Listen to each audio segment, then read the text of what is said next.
हमारे साथ मौजूद हैं बहुत ही खास मेहमान जो पाकिस्तान की फर्स्ट फीमेल स्पोर्ट्स ब्रॉडकास्टर हैं। ब्यूटी विद ब्रेन्स सवेरा पाशा आज हमारे साथ हैं। चलिए मिलते हैं सवेरा से और बात करते हैं क्रिकेट की।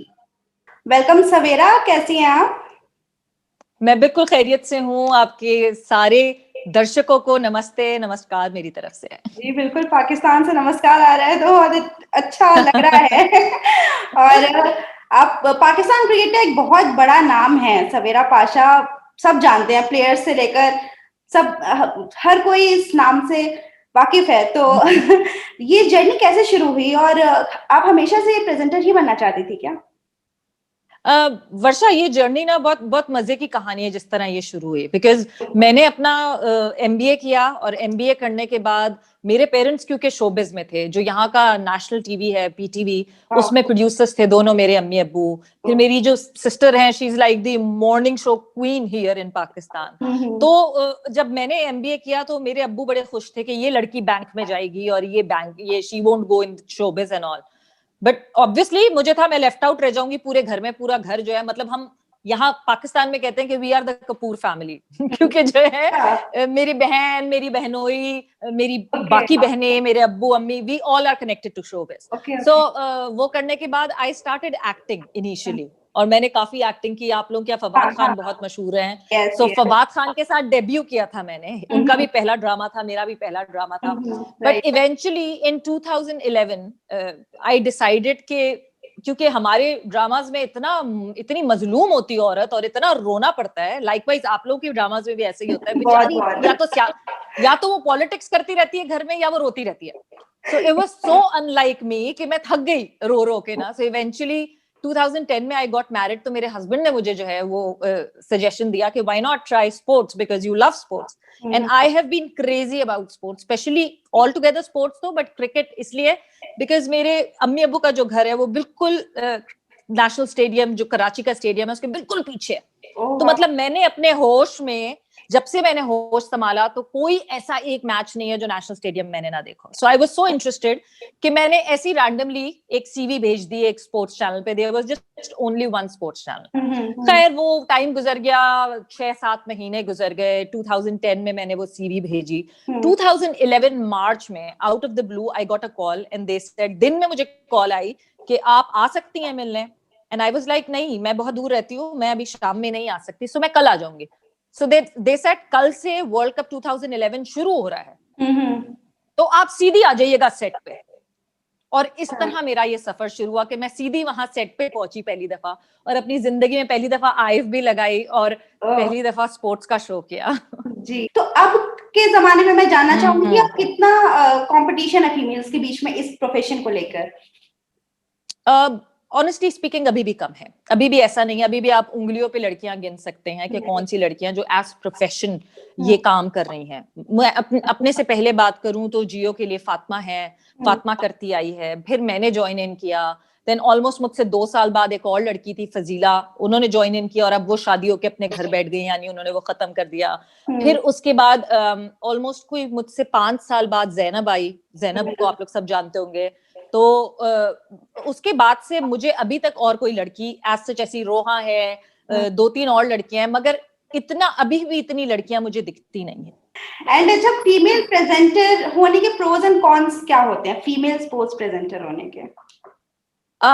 अगर मैं कौन से शुरू करती हूँ, जो हमें नुकसान होता है, सबसे बड़ा देखिए नुकसान ही होता है कि अगर तो आप मेंस स्पोर्ट्स जो है वो कवर कर रहे हैं, सो ऑब्वियसली जब आप मर्दों का, लेट्स से क्रिकेट हम एग्जांपल लेते हैं, बिकॉज मैं ऑल टुगेदर स्पोर्ट्स कवर करती हूँ, मैं सिर्फ क्रिकेट कवर नहीं करती। सो अगर हम क्रिकेट की एग्जांपल ले लें, और अगर आप मेंस क्रिकेट कवर कर रहे हैं, सो आप ऑब्वियसली आप कहीं बैठेंगे भी इंटरव्यू लेने के लिए किसी क्रिकेटर के साथ, कहीं किसी लंच पे भी बैठेंगे या कहीं भी, तो सबसे पहले जो एक स्टेरियोटाइप आ जाता है ना कि हाँ ये कोई इनका मसला चल रहा होगा जो ये लोग साथ बैठे हुए हैं, और ये सबसे बड़ा मसला है। बिकॉज मैं जब अपने मेल काउंटर पार्ट्स को देखती हूँ ना, यार हम वो लाला के साथ हम डिनर करने जा रहे हैं, मतलब अगर मैं लाला के साथ डिनर करने चली जाऊं तो पता नहीं क्या, मैं लाला भी कह रही हूँ, लाला का मतलब होता है भाई, बड़े भाई को लाला कहते हैं बेसिक, मैं लाला भी कह रही होंगी, बट अगर मैं डिनर पे साथ दिख जाऊंगी तो सब कहेंगे हाँ ये देखो जरा ये क्या कर रही है। ये सबसे बड़ा नुकसान है, मतलब मुझे पर्सनली लगता है कि ये सबसे मुश्किल चीज है हमारे लिए, जो हमें रिस्ट्रिक्ट कर देती है।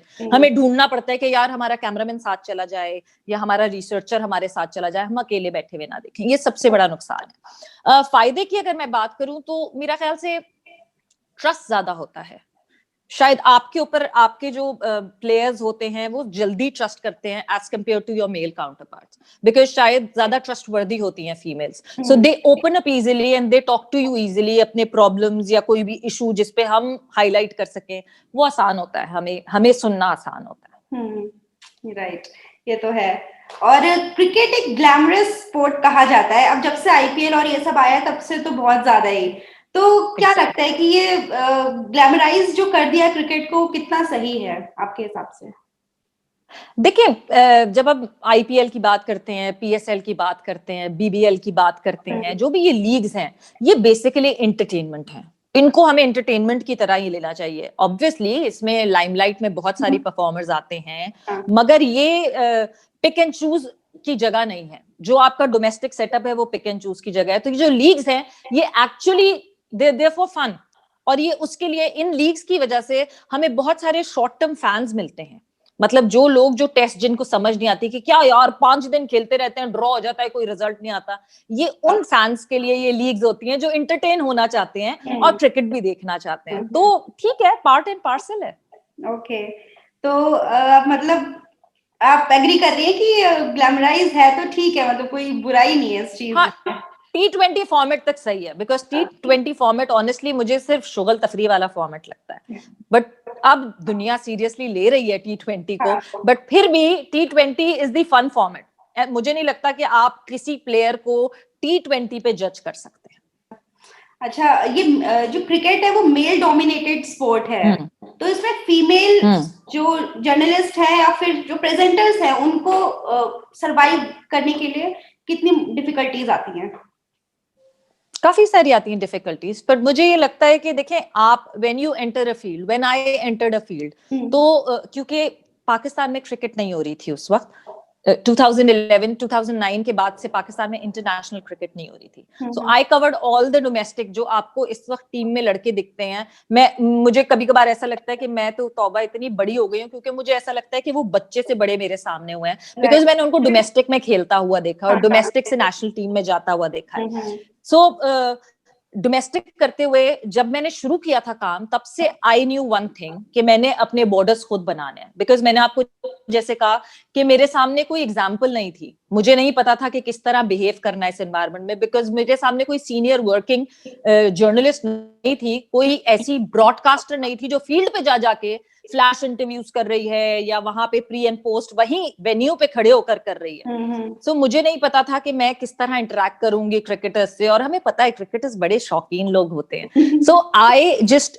शुरू में आते ही ना मैंने एक ऐसी बाउंड्री खींच दी थी कि जब भी अब जैसे अगर मुझसे कोई क्रिकेटर जिसने मेरे साथ काम कर लिया या मेरे साथ शो पे बैठे हैं या मुझसे थोड़े से कंफर्टेबल हो गए, वो सब ये कहते थे हमें बहुत डर लगता था तुमसे, हमें ऐसा लगता था जैसे तुम फौरन डांट दोगी। और कई दफा ऐसा मौका हुआ भी कि किसी ने थोड़ी सी भी बिलो दी बेल्ट बात की, तो मेरा एक खास जुमला है कि मैंने कहा है कई दफा कुछ क्रिकेटर्स को कि घुमा के मुंह पे चमाट मार देती हूं मैं। तो हाँ, ऐसी मैंने अपना भरम कायम रखा। अच्छा, कोई मैसेज हो ऐसा जो आप देने चाहेंगी एस्पायरिंग स्पोर्ट्स जर्नलिस्ट को, अपनी फीमेल्स को?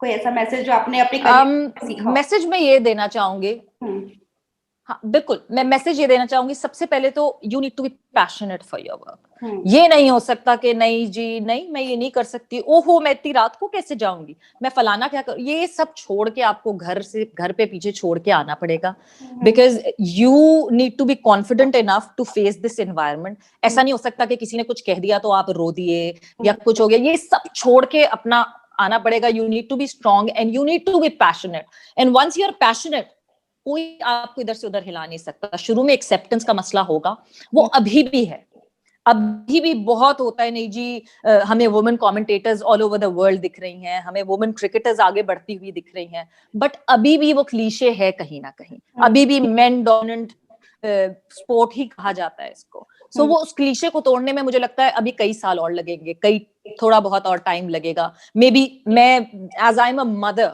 Of a son and a daughter, so मैं अपने बेटे का ब्रॉटअप ऐसे करूंगी कि मेरा बेटा शायद इस तरह क्लीशे वर्ल्ड में नहीं रहेगा, वो इस क्लीशे वर्ल्ड को बेटर करेगा, वो अपने साथ की खवातीन को ज्यादा लिबर्टी देगा क्या, वो क्यों मांगेंगे लिबर्टी, उनको ऑटोमेटिकली लिबर्टी मिलनी चाहिए। बट अभी अगर ऐसी चीज है तो उससे डरना नहीं है, उससे घबराना नहीं है, और डट के सामना करना है हर चीज। ओके, चलिए, thank you so much ET Bharat को टाइम देने के लिए और हमसे जुड़ने के लिए।